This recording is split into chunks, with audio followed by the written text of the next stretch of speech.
Halo Sobat Info Sumsel TV. Gilo, pecah nian lur. Bener-bener lautan manusio mades bundaran Jakabaring 12 Desember semalam.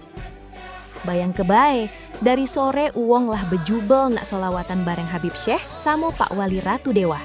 Ndak kate obat nian antusias warga Palembang nih. Tapi yang bikin merinding tuh pas Pak Ratu Dewa ngomong, ini momen kita mengetuk langit.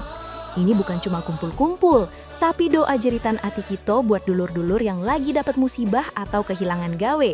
Sumpah ngenanian di ati. Suasanonyo syahduниan, walau ribuan manusia tetap tertib dan kondusif. Bener uji warga, ini bukan cuma solawat, tapi ajang kita silaturahmi sesama wong kita.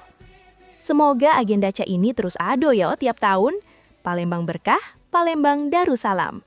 Siapa yang semalam suaranya sampai serak lantak semangat nian? Coba komen di bawah yo. Demikian info terkini hari ini. Ikuti terus info Sumsel TV dan infosumsel.id. Share, like, dan beri komentar positif kalian untuk kemajuan Kota Palembang.